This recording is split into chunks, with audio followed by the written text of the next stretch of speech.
Good morning students. आज हम पढ़ेंगे मेटल्स और नॉन मेटल्स के बारे में। तो ये तो हमारे डेली यूज में हम लोग काम में ही लेते हैं। कई धातु होती है, कोई अधातु होती है। तो आज हम इनके बारे में पढ़ेंगे, इनको समझेंगे। साथ साथ हम कंपटीशन वाली जो एग्ज़ाम्स होती है, कॉम्पिटिटिव एग्ज़ाम्स, नवोदय प्रवेश परीक्षा है या अन्य कंपटीशन की जो एग्ज़ाम्स होती हैं, उनमें कई सारे क्वेश्चंस इस चैप्टर से आते हैं 100%, है ना। तो अब हम स्टार्ट करते हैं मेटल और नॉन मेटल को। तो अभी तक जितने भी हमारे वैज्ञानिक हैं ना, उन्होंने 114 तत्वों की खोज कर रखी है।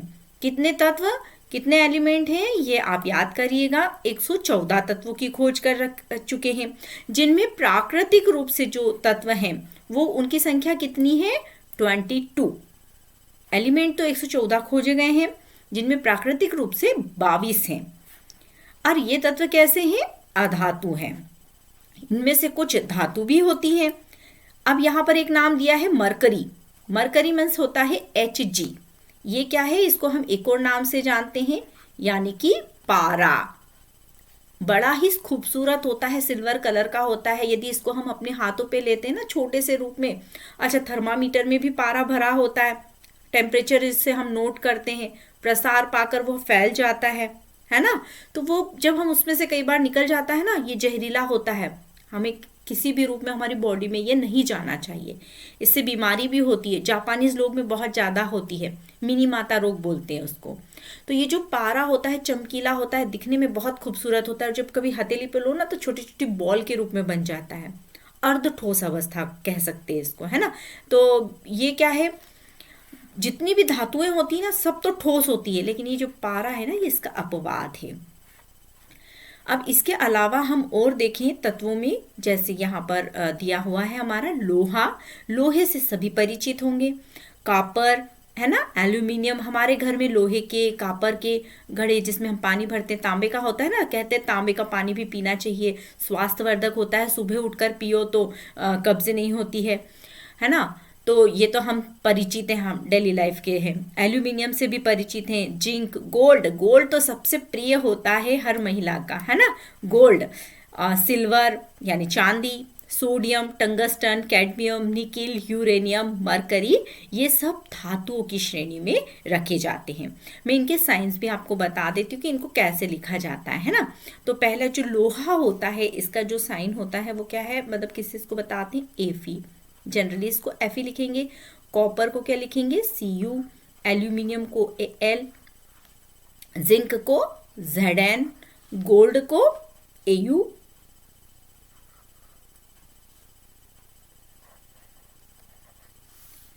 सिल्वर को Ag। सोडियम को Na। टंगस्टन को Ti। कैडमियम को Cd। निकिल को Ni। और यूरेनियम को शो किया जाता है, वो किससे किया जाता है, U से। और मरकरी का तो बता ही दिया है, Hg। अब यहाँ पर ये सब किस में आते हैं, ये सब धातुओं में रखे गए हैं। तो इतने मैंने जितने तत्वों के नाम लिए, ये सब तत्व होते हैं। अच्छा, तत्व की क्या परिभाषा है कि एक ही प्रकार के परमाणुओं से जो मिलता है, एक ही प्रकार के एटम से जो मिलके बनते हैं, वो क्या कहलाते हैं, तत्व कहलाते हैं। तो इनमें एक ही प्रकार के एटम होते हैं, इसलिए इनको हमने सबको क्या नाम दिया है, तत्व। और फिर आ जाते हैं दूसरे तत्वों की ओर। जैसे यहाँ पे दिया है sulphur, iodine, bromine, chlorine, helium, oxygen, carbon और फ्लोरीन। ये सब किसके अंतर्गत रखे हैं, ये अधातु यानी कि नॉन मेटल हैं, है ना। तो यहाँ पर ये सब मेटल हो गए, ये सब नॉन मेटल हो गए। आयोडीन, आयोडीन के बारे में तो आप परिचित ही हैं। यदि इसकी कमी हो जाती है तो कौन सा रोग होता है, घी का रोग हो जाता है ना। नमक में आयोडीन मिला हुआ होना चाहिए। तो ये हो गए हमारे अधातु के बारे में जानकारी। अब इनके कैरेक्टरिस्टिक्स क्या होते हैं कि हम इन्हें मेटल कहेंगे, या इनके क्या ऐसे लक्षण होते हैं। तो जो धातु होती है वो विद्युत की धनात्मक होती हैं, ये आपको याद रखना है। जो धातुएं होती हैं वो क्या होती हैं, विद्युत धनात्मक होती हैं, क्योंकि ये इलेक्ट्रॉन का त्याग करके धनायन को बनाती हैं। ये लाइन आपको अच्छे से याद करना है। क्यों याद करना है, क्योंकि ये एग्जाम में कई बार पूछी गई है ना, ये एग्जाम में कई बार पूछी गई है, तो इसको आपके अच्छे से इसको याद करना है ना। इसको डिलीट कर देते हैं, ये गलत लाइन हो गई है मुझसे।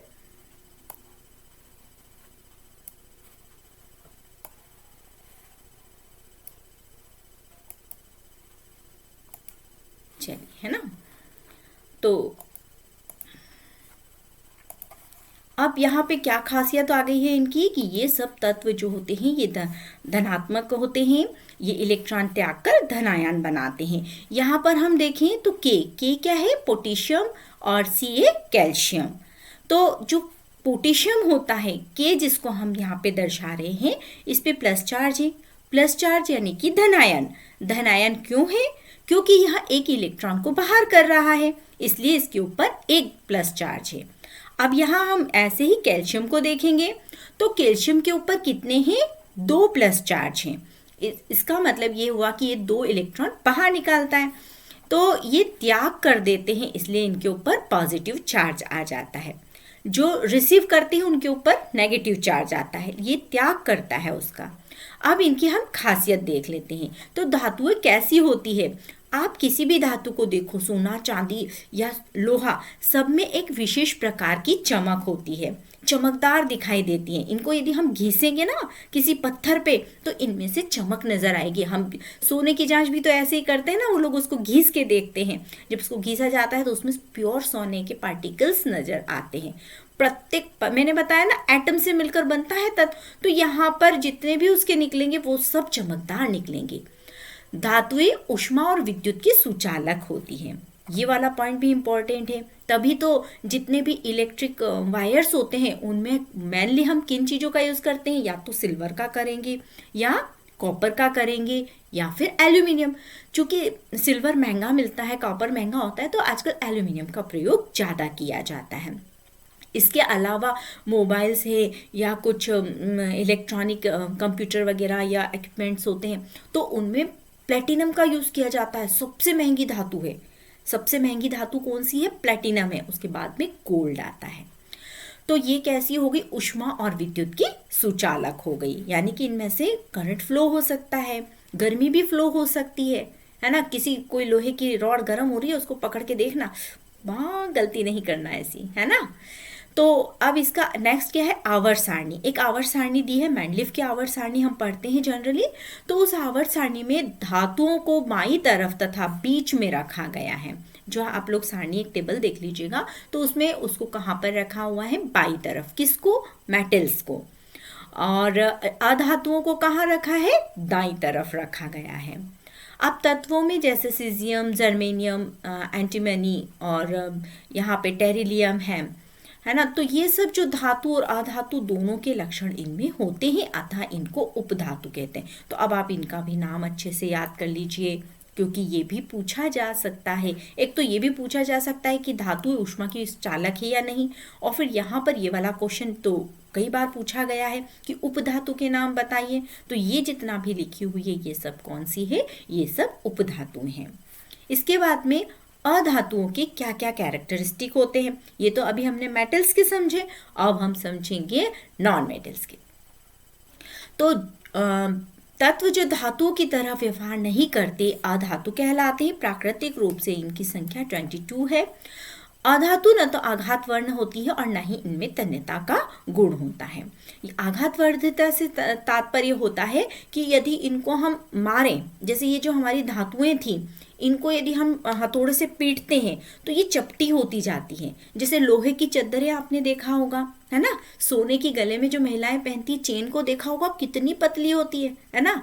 तो इनमें तो जो धातुएं होती हैं इनमें ये दोनों तरह के गुण होते हैं कि उनको चपटा भी करा जा सकता है और उनको खींच के उनके तार भी बनाए जा सकते हैं।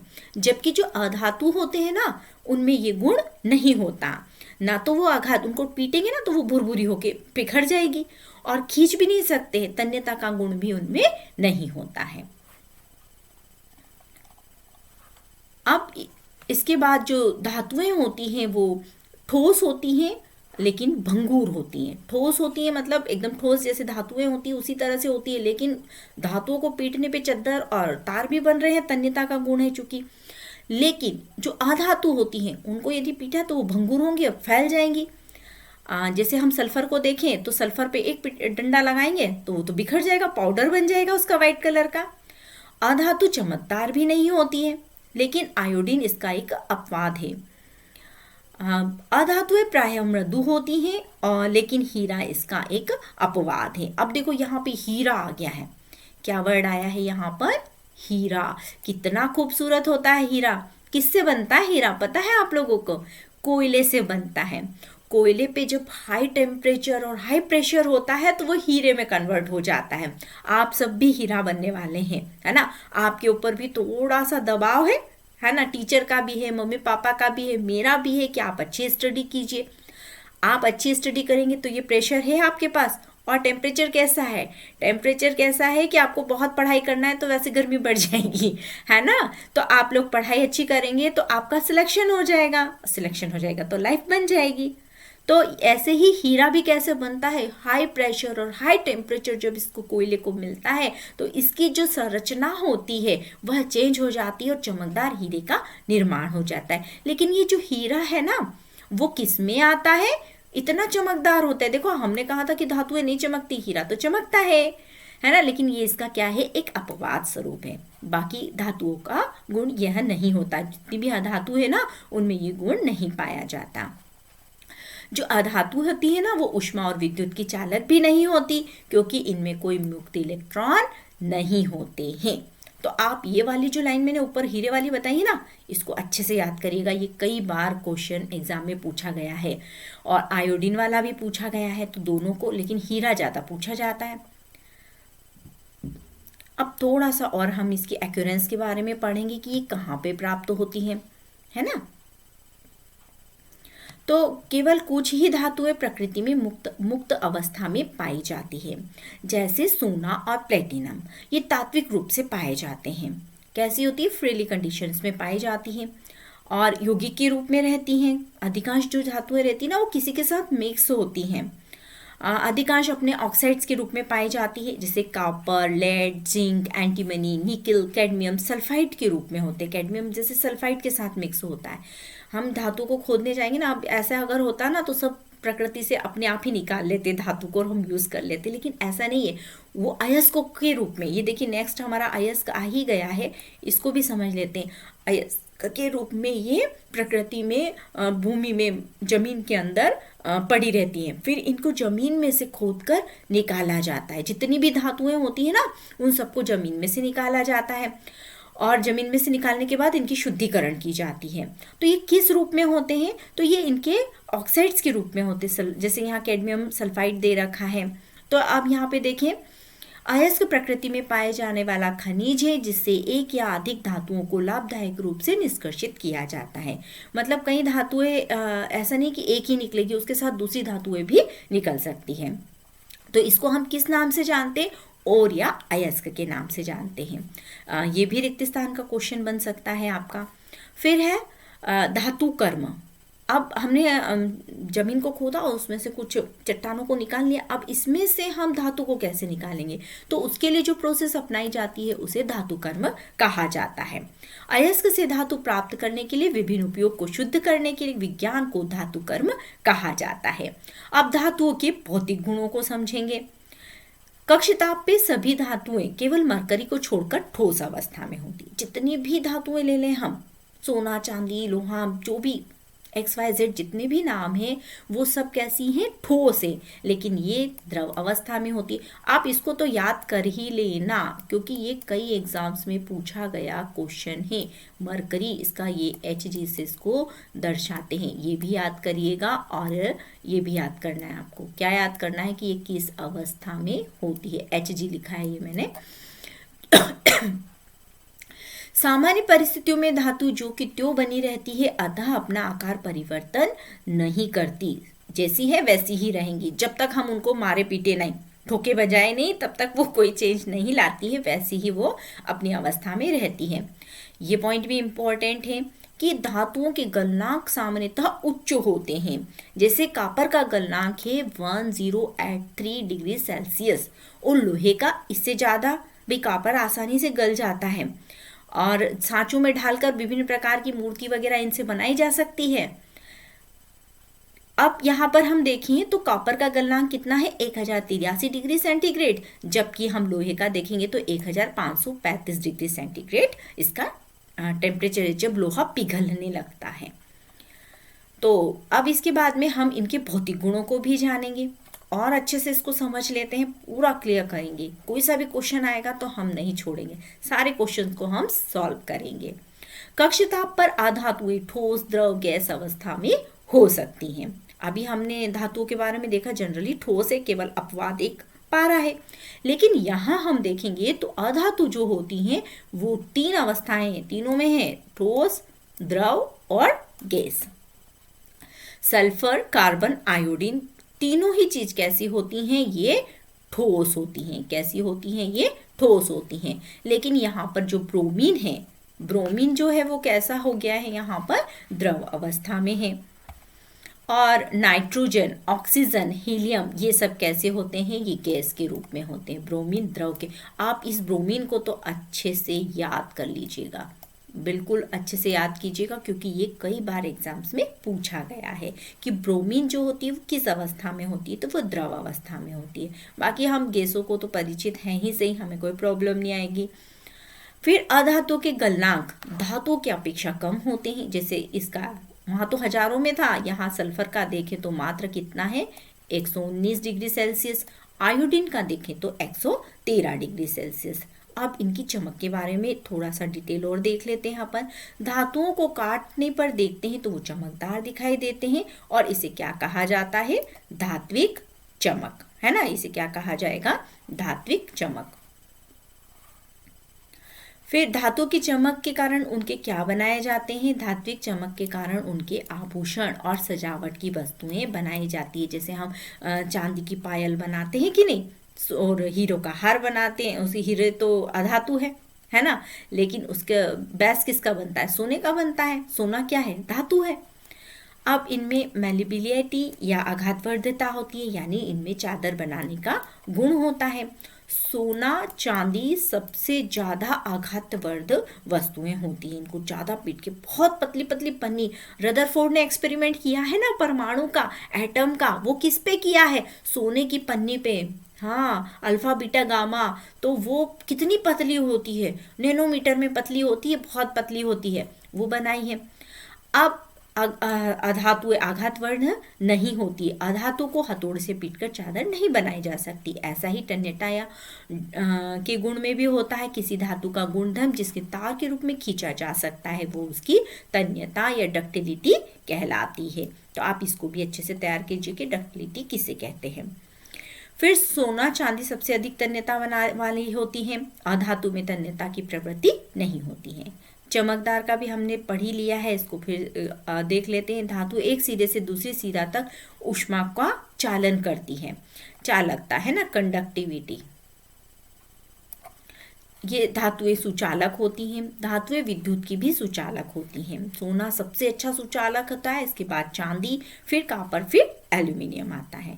अधातुएं ये काम नहीं करती, अर्थात यह कुचालक होती है। जब भी ऑब्जेक्टिव आए ना तो आप लोगों को क्या लिखना है कि अधातु कैसी होती है, ये विद्युत और ऊष्मा की कुचालक होती है। अब हम देखें इनकी हार्डनेस, तो ये बहुत कठोर होती हैं धातुएं। धातुओं की कठोरता दूसरी धातु से भिन्न होती है। लोहा, कॉपर, एल्यूमिनियम सभी मजबूत धातु हैं, लेकिन फिर भी इनमें अंतर होता है। लोहा ज़्यादा हार्ड होता है as compared to aluminium. Sodium potassium बहुत ज़्यादा सॉफ्ट होती हैं, अधातुएं भंगुर होती हैं। अब कुछ अपवाद है, इनको भी हम समझ लेते हैं, हो सकता है ऑब्जेक्टिव में ये पूछ लिया जाए। तो यहाँ देखिए गैलीनियम, गैलियम जो एक धातु होती है, लेकिन इसका जो गलनांक होता है इतना कम होता है कि यदि हम इसको हथेली पे रखेंगे तो ये पिघल जाएगी। इतना भी टेम्परेचर ये सहन नहीं कर सकती है। अभी हमने कहा ना कि धातुओं का पिघलने की जो होती है वो हजारों में जा रही थी। सोना सॉरी हमने उसका देखा था ना अभी, लोहे का और कॉपर का, तो वहां पर तो वो हजारों में था, लेकिन यहाँ तो देखो हथेली पे रखा है गैलियम को और वो पिघल गया है। तो आप इसका नाम अच्छे से याद कर लीजिएगा कि कभी ये एग्जाम में हमारे आ जाए तो कि किस धातु का गलनांक कम है, तो हम लिख देंगे गैलियम का कम है। सोडियम पोटेशियम दोनों धातु हैं, लेकिन इनकी ये बहुत मुलायम होती है। ये भी अपवाद है, देखिए ये भी बहुत महत्वपूर्ण है। सोडियम और पोटेशियम Na और K ये दोनों धातु हैं, लेकिन ये बहुत ज़्यादा सॉफ्ट होती हैं और चाकू से इनको आसानी से काटा जा सकता है। हीरा अधातु है, लेकिन यह कार्बन का अपर रूप है। एक और अपर रूप क्या है उसका नाम भी बताइए। उसका नाम है ग्रेफाइट। लेकिन यहाँ जो ग्रेफाइट होता है ना, ये विद्युत का सुचालक होता है। देखो ये अधातु है ना। कठोर हीरा तो हमने बता ही दिया, लेकिन ये जो ग्रेफाइट है इसकी खासियत क्या है, ये अधातु है और यह विद्युत की सुचालक है। जबकि हमने अभी तक अधातु के बारे में क्या पढ़ा कि यह कुचालक है, लेकिन ग्रेफाइट। तो ये वाला जो क्वेश्चन है ये कई बार वेरी आईएम पे लिख लीजिए इसको, तो ये एग्जाम में कई बार पूछा जा चुका है ना। फिर हम उपधातु के बारे में पढ़ेंगे। कुछ धातु से मेल खाते, कुछ अधातु से मेल खाते हैं, तो इन्हें हम उपधातु के रूप में वर्गीकृत करते हैं। अब हम इनकी ऑक्सीजन से, जो धातु हैं उनकी ऑक्सीजन से क्या रिएक्शन होती है, रिएक्टिविटी को हम पढ़ेंगे। तो धातुएं ऑक्सीजन के साथ अभिक्रिया कर कर अपने ऑक्साइड्स बनाती है। ये भी इम्पॉर्टेंट लाइन है ना। भौतिक तो हमने बाहर से उनको देख लिया कि भाई वो कैसा दिख रहा है, लेकिन यदि उसकी केमिकल रिएक्शन हो जाएगी तो क्या होगा। तो यहाँ पर क्या हो रहा है, यहाँ पर ये ऑक्साइड बना रहे हैं। इन ऑक्साइड का जलीय विलयन प्रकृति कैसी होती है, ये भी इम्पॉर्टेंट लाइन है। इनकी जलीय विलयन की प्रकृति क्षारीय होती है। मैग्नीशियम, मैग्नीशियम से आप परिचित हैं सभी लोग। मैग्नीशियम एक धातु का नाम होता है ना, Mg जिसे हम बोलते हैं। इसका प्रैक्टिकल भी है आप लोगों को कि Mg के तार को यदि जलाएंगे तो और जो उसकी राख बचेगी, है ना। जैसे ही हमने मैग्नीशियम का तार जलाते हैं तो व्हाइट कलर तेजी से जलता है, व्हाइट कलर का हो जाता है, पाउडर बन जाता है। उस पाउडर को यदि पानी में मिला दिया जाता है तो हमें क्या प्राप्त होता है, तो उस स्थिति में हमें मैग्नीशियम हाइड्रोक्साइड प्राप्त होता है। तो इसको हम Mg से दर्शाते हैं। ये 2Mg प्लस O2, ऑक्सीजन भी रहेगी साथ, तो क्या बनता है MgO, है ना। ये बैलेंसिंग करके बताया है, इसलिए यहाँ पे 2 लगा हुआ है। अब MgO को यदि पानी में मिला दिया जाता है तो क्या बन जाता है, मैग्नीशियम हाइड्रोक्साइड। तो ये किसका फार्मूला हो गया है, मैग्नीशियम हाइड्रोक्साइड का फार्मूला हो गया है। अब नेक्स्ट है सल्फर। सल्फर क्या है, एक अधातु। आपको ये भी याद रखना है कि कौन धातु है कौन अधातु है ना। 1-2 बार पढ़ोगे तो इजीली आपको याद हो जाएगा। थोड़ा सा ऐसा शुरू में हम पढ़ते हैं ना इस चैप्टर को, तो हमको लगता है अरे बड़ा टफ है यार, ये क्या है धातु। लेकिन यदि हम इसको अपनी डेली लाइफ से जोड़ लेते हैं ना, तो ये हमें चुटकियों में याद हो जाता है। थोड़ा सा मेहनत तो करनी पड़ेगी, है ना। अब यहाँ पर हम देखते हैं अम्लीय ऑक्साइड SO2 बनाता है, पानी पे मिलाने पर सल्फ्यूरस एसिड को बना देता है। यहाँ दोनों तरह की क्रिया होती है। यदि इसको हम अम्लीय ऑक्साइड तो बन ही रहा है ना, लेकिन यहाँ दूसरे में यदि हम इसको पानी में डाल देंगे तो क्या बनेगा, सल्फ्यूरस एसिड बन जाएगा। ये देखिए यहाँ पर ऑक्सीजन से इसकी क्रिया होती है तो क्या बना रहा है, अम्लीय ऑक्साइड बना रहा है। कैसा बना रहा है, अम्लीय ऑक्साइड बना रहा है। लेकिन यदि हम इसको पानी में डाल देते हैं तो ये क्या बना रहा है, फिर सल्फ्यूरिक एसिड। सल्फ्यूरस एसिड को फॉर्म कर रहा है। अब पानी के साथ और एक्टिविटी देख लेते हैं। अलग अलग तरह के व्यवहार होते हैं। यदि हम सोडियम को लेते हैं और पानी, तो देखो सोडियम, आप लोगों को कई लोग जादू भी दिखाते हैं ना, मैं पानी में आग लगा दूंगा, बोलते हैं ना। तो सोडियम की खासियत क्या होती है कि ये पानी और हवा के संपर्क में जैसे ही आता है इसमें आग लग जाती है। तो इसको फिर क्या करते हैं, कैरोसिन में डुबा के रखते हैं। किसको? सोडियम को, है ना। खुला नहीं रखा जाता है, पीले रंग का होता है ये सोडियम, छोटा सा डला होता है, उसको एक टच करो तो फिर पाउडर में कन्वर्ट हो जाता है। तो इसको कहाँ रखा जाता है? सोडियम को पानी के साथ अत्यधिक तीव्र अभिक्रिया करता है, जिससे हाइड्रोजन गैस उत्पन्न होती है ना। ये पॉइंट भी आपको याद रखना है कि पानी में क्या क्रिया कर रहा है, ये हाइड्रोजन गैस उत्पन्न करवा रहा है और आग लगा रहा है। तो जादू भी दिखा सकते हैं, छोटा सा लो सोडियम को पानी के अंदर देखो और देखो वो मैंने पानी में आग लगा दी। आप पूछ सकते हो पानी में आग लगेगी? नहीं, लेकिन सोडियम डाल देंगे तो लग जाएगी।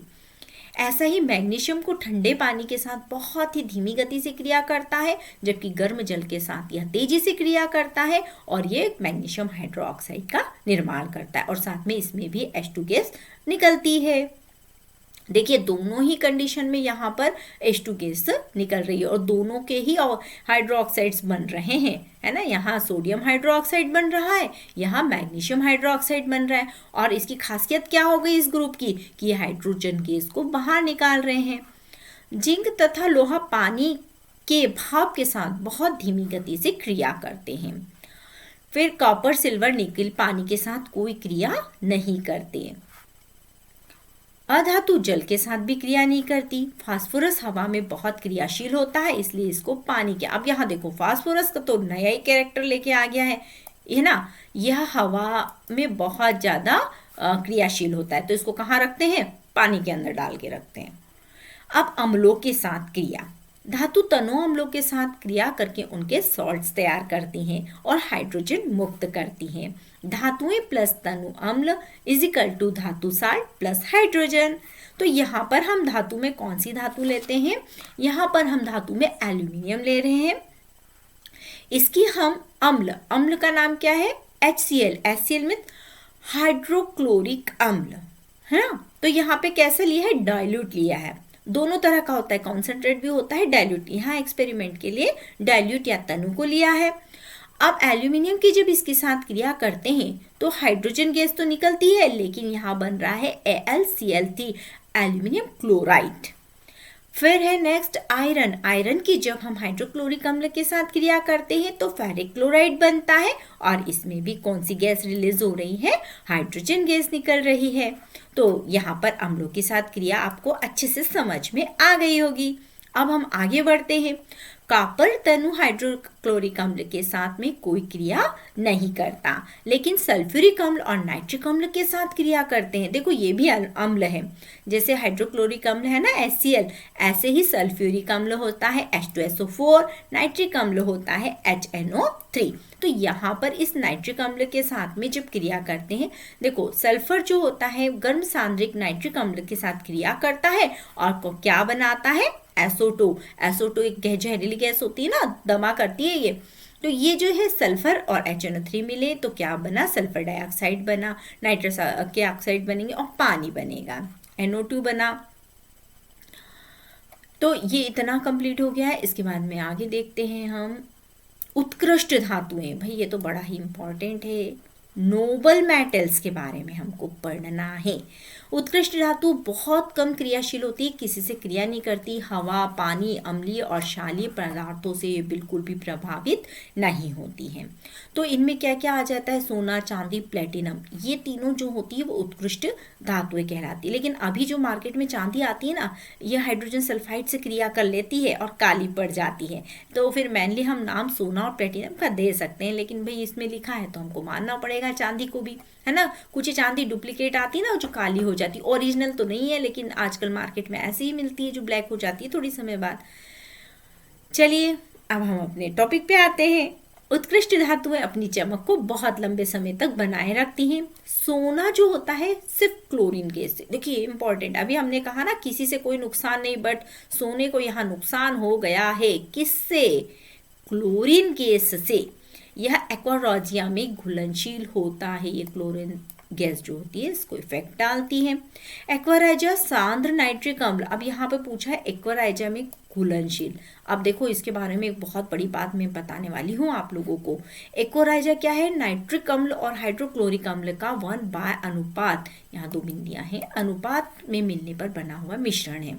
आप लोगों को पता है कई लोग ऐसे करते हैं ना, धोखा करते हैं, भैया आपकी हम जेवर दे दीजिए सोना चांदी का, हम इसको सॉल्यूशन में डालेंगे और ये एकदम से साफ हो जाएंगे, आपकी बहुत काली हो रही है। कई लोग ठगी का शिकार होते हैं। अब आप लोग ठगी का शिकार मत होइएगा, क्योंकि ये लोग क्या करते हैं, इसके अंदर एक्वाराइजा, ये जो मैंने अभी आपको नाम बताया है नाइट्रिक अम्ल हाइड्रोक्लोरिक अम्ल, इसके अंदर डालते हैं, है ना, डालते हैं तो ये जो सोना होता है ना पूरा काफ़ी मात्रा में उसमें और सॉल्यूशन कुछ डालते हैं वो तो पूरा निकल जाता है, और कई लोग तो लेकर ही भाग जाते हैं, है ना।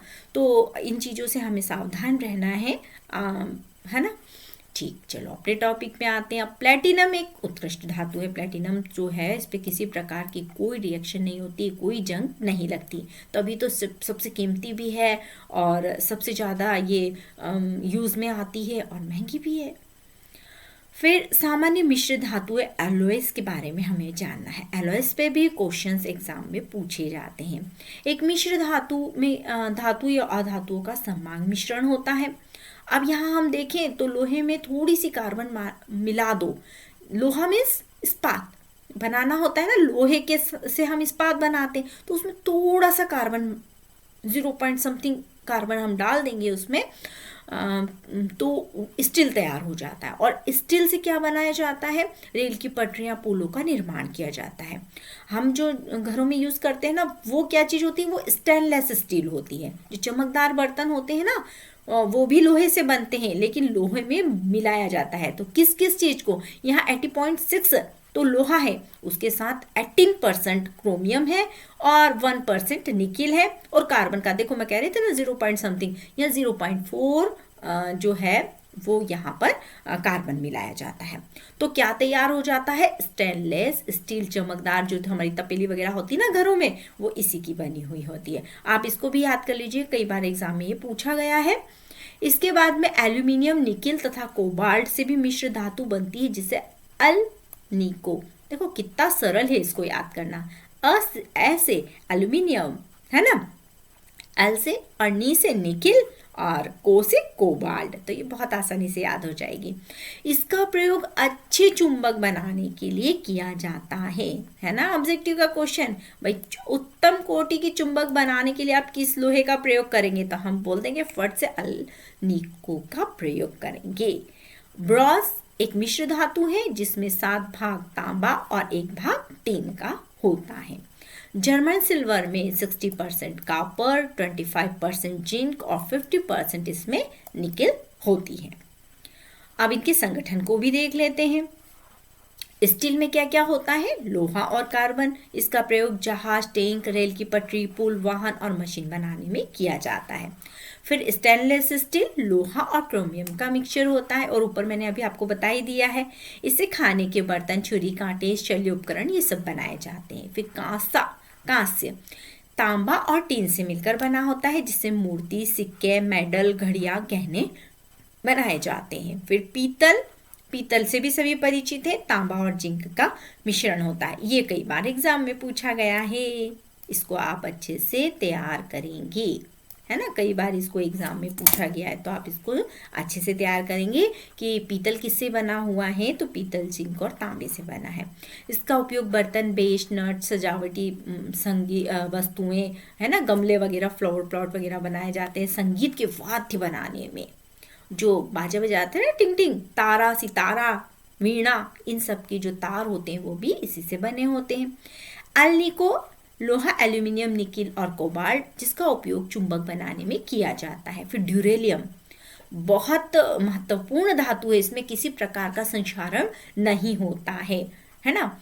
तो ये एल्यूमिनियम, तांबा, मैग्नीज और मैग्नीशियम से मिलकर बना होता है, और वायुयान के भाग और कुकर बनाने में इसका यूज किया जाता है। क्योंकि वायुयान के जो भाग होते हैं ना, अगर इन पे हवाई जहाज पे किसी प्रकार का जंग वगैरह लग जाए तो भाई गिरने की संभावना हो जाती है, या थोड़ा सा भी जंग लग गया तो उसके पंखे घूमने बंद हो जाएंगे, हेलीकॉप्टर है तो ये सब बनाने के लिए ड्यूरेलियम का प्रयोग किया जाता है। बहुत ही हल्की धातु होती है ये, और बहुत ही उच्च क्वालिटी की होती है, संक्षारण प्रतिरोधी। अब संक्षारण में भी आप लोगों को बता देती हूँ कि संक्षारण मतलब होता है कि कोई भी चीज़ है, जैसे अभी हमने पढ़ा लोहा है, तो लोहा के ऊपर किसी भी प्रकार की यदि जंग लग जाती है तो वो क्या कहता है, संक्षारण कहलाती है। और जंग लगने के बाद में लोहा धीरे धीरे क्या हो जाता है, धीरे धीरे जो लोहा है वो खराब होने लगता है, और खराब होने के बाद में वो सड़ जाएगा, नष्ट हो जाएगा।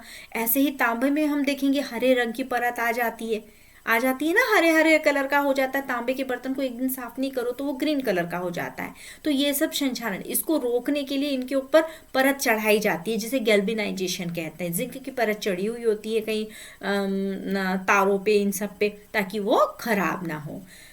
उस पूरी प्रोसेस को गैल्वेनाइजेशन बोला जाता है। तो अब इससे रिलेटेड हम कई प्रकार के क्वेश्चंस भी सॉल्व कर सकते हैं। तो यहाँ पर हम कुछ क्वेश्चंस को लेते हैं।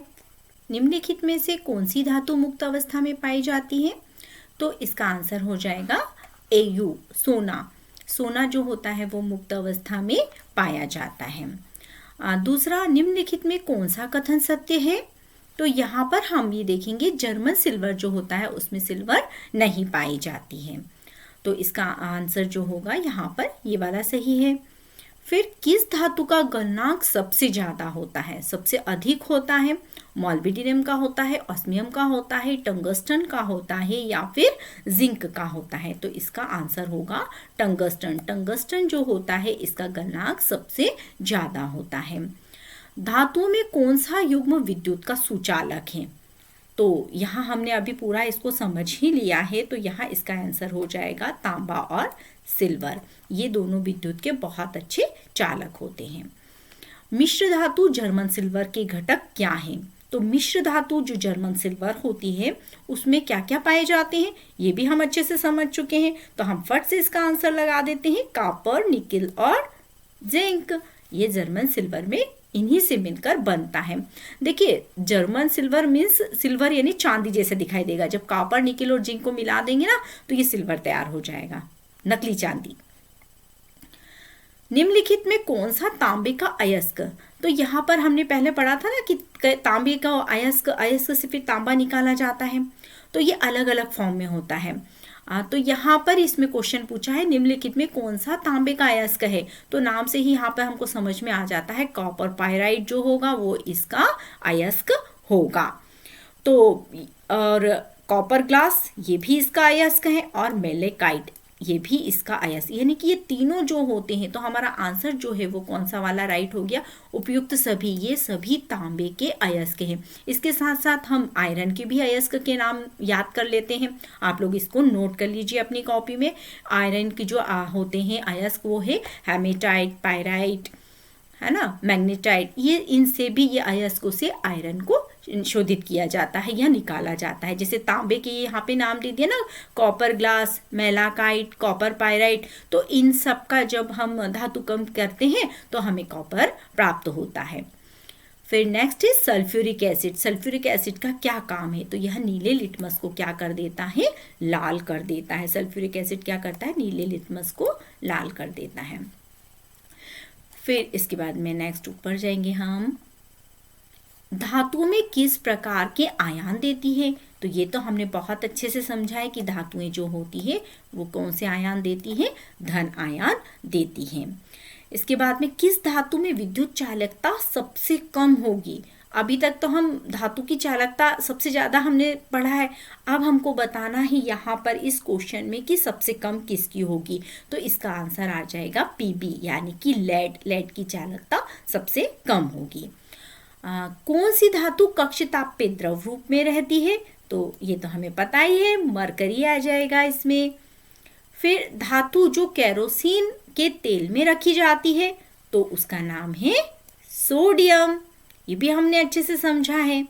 इसके बाद में आएगा थर्मामीटर में कौन सी धातु का प्रयोग किया जाता है? तो थर्मामीटर में जो धातु प्रयोग किया जाता है उसका नाम है मरकरी। ब्रॉन्ज एक मिश्र धातु है, तो यह किस किस से मिलकर बनी हुई होती है? तो ये बनी हुई होती है कॉपर, जिंक और एसेन, है ना, इनसे मिलकर ये बनी हुई होती है ब्रॉन्ज एक मिश्र धातु है।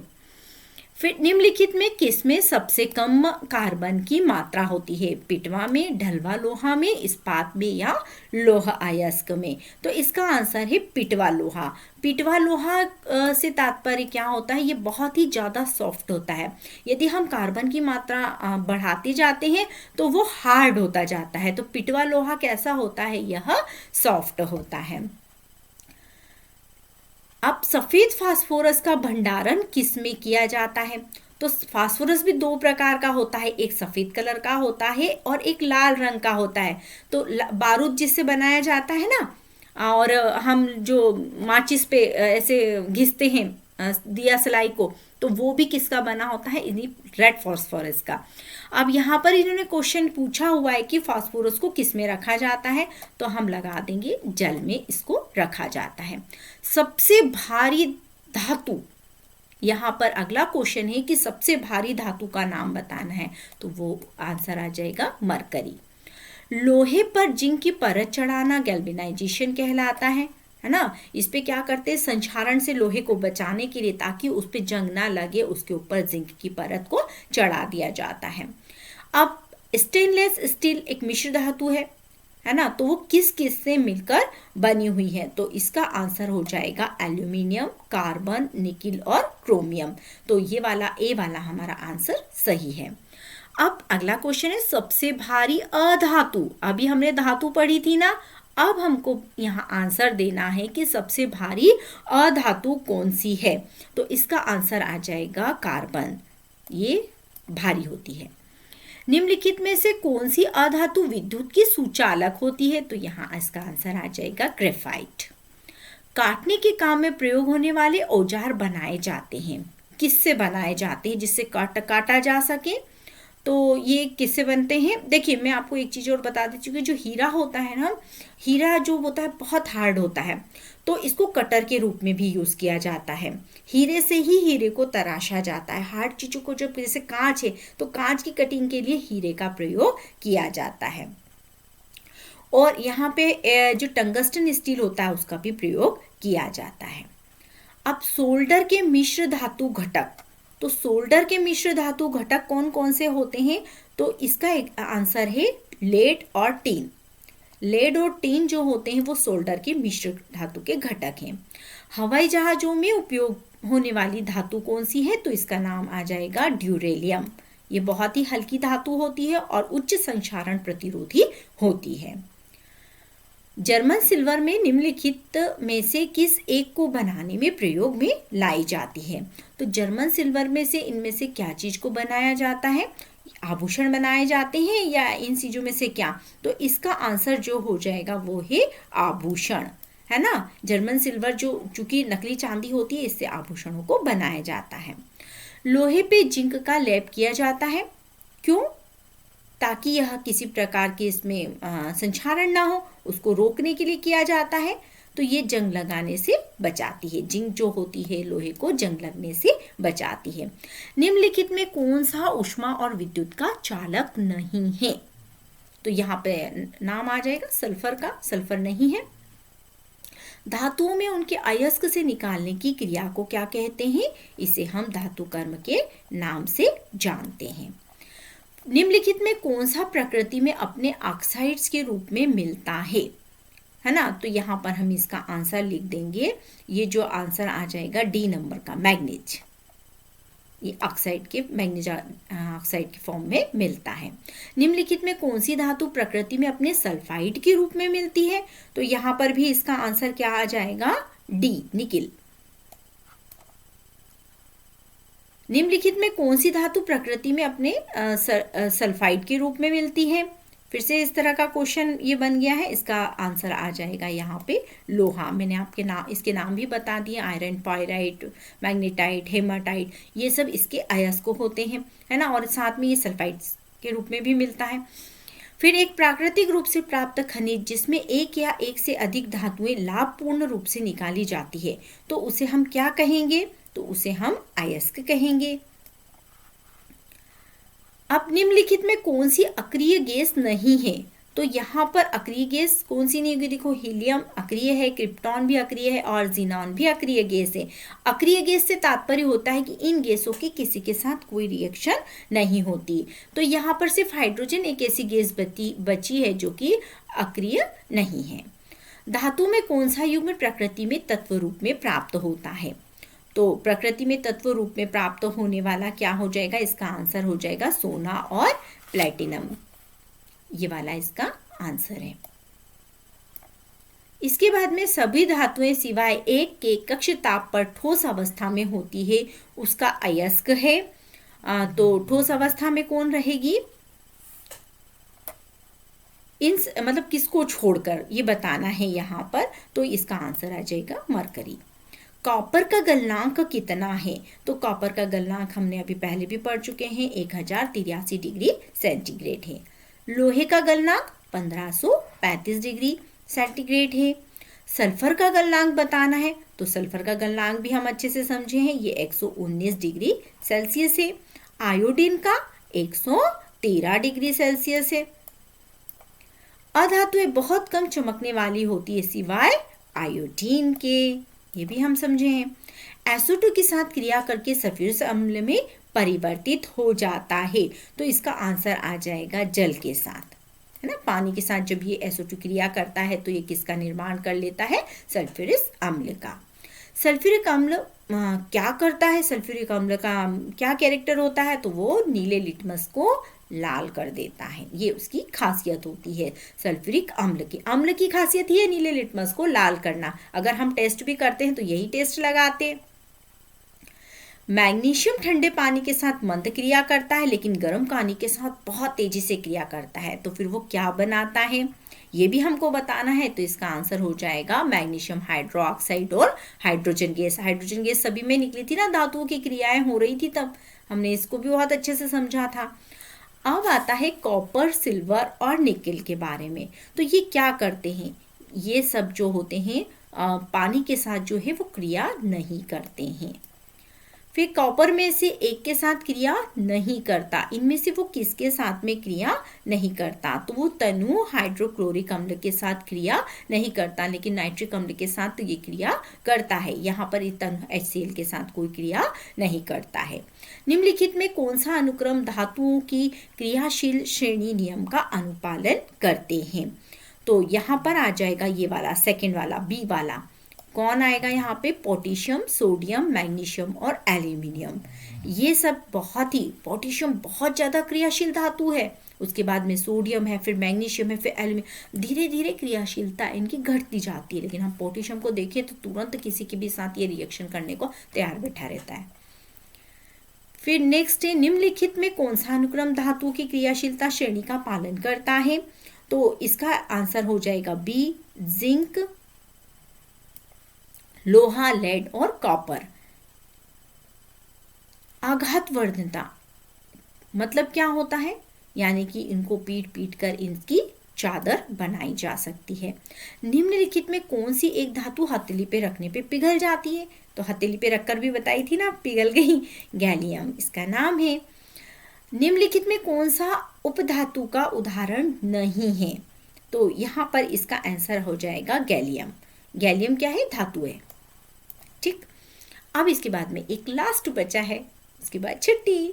सात नाइट्रिक एसिड और हाइड्रोक्लोरिक एसिड को 1/3 के रेशो में मिलाने पे जो मिश्रण बनता है उसे हम किस नाम से जानते हैं? एकोरेजिक के नाम से जानते हैं। तो इतने सारे लगभग 50 ऑब्जेक्टिव तो हम लोगों ने धातु अधातु से पढ़े हैं।